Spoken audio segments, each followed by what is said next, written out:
That Sam I am, that Sam I am. I do not like that Sam I am. Do you like green eggs and ham? I do not like them, Sam I am. I do not like green eggs and ham. Isengard. To Isengard, the ants cried in their many voices. To Isengard. To Isengard. Though Isengard be ringed and barred with doors of stone, though Isengard be strong and hard, as cold as stone and bare as bone, we go, we go, we go to war, to hew the stone and break the door. People aren't supposed to look back. I'm certainly not going to do it anymore. I've finished my war book now. The next one I write is going to be fun. This one is a failure, and had to be, since it was written by a pillar of salt. It begins like this. Listen, Billy Pilgrim has come unstuck in time. It ends like this. Pooty wheat? Come closer to me. Push close, my lovers, and take the best I possess. Yield closer and closer and give me the best you possess. This is unfinished business with me. How is it with you? She was furious, and when she was furious, Calpurnia's grammar became erratic. When in tranquility, her grammar was as good as anybody's in Maycomb. Atticus said Calpurnia had more education than most colored folks. When she squinted down at me, the tiny lines around her eyes deepened. There's some folks who don't eat like us, she whispered fiercely, but you ain't called on to contradict 'em at the table when they don't. Then an old wolf, gaunt and battle-scarred, came forward. Buck writhed his lips into the preliminary of a snarl, but sniffed noses with him.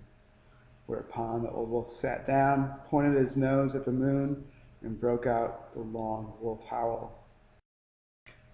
All houses in the city are joined. Houses of sod, high mountain Mongols blink in smoky doorways. Houses of bamboo antique, houses of adobe, stone and red brick. South Pacific and Maori houses, houses in trees and river boats. Wood houses 100 feet long, sheltering entire tribes.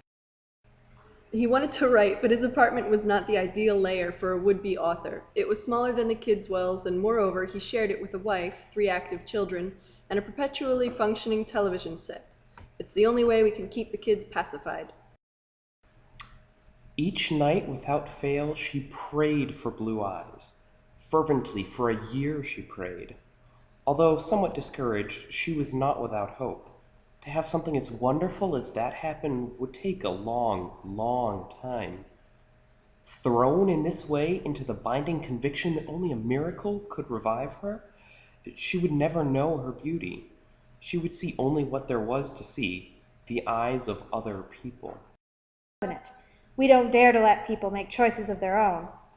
Not safe, the giver suggested. Definitely not safe, Jonas said with certainty. What if they were allowed to choose their own mate, and choose wrong? Or what if, he went on, almost laughing at the absurdity, they chose their own jobs? Harry Potter was a highly unusual boy in many ways. For one thing, he hated summer holidays more than any other time of the year. For another, he really wanted to do his homework, but was forced to do it in secret in the dead of night. And he also happened to be a wizard. I'd like to show you some very interesting conditioning for Alpha Plus intellectuals. We have a big batch of them on Rack 5, first gallery level. He called to 2 boys who had started to go down to the ground floor. They're round about meter 900, he explained. You can't really do any useful intellectual conditioning till the fetuses have lost their tails. Follow me. Whenever you feel like criticizing anyone, he told me, just remember that all the people in this world haven't had the advantages that you've had. And hold on to one thought. You're not important. You're not anything. Someday the load we're carrying with us may help someone. But even when we had the books on hand, a long time ago, we didn't use what we got out of them. We went right on insulting the dead. We went right on spitting in the graves of all the poor ones who died before us. Ironically enough, the only people who can hold up indefinitely under the stress of modern war are psychotics. Individual insanity is immune to the consequences of collective insanity.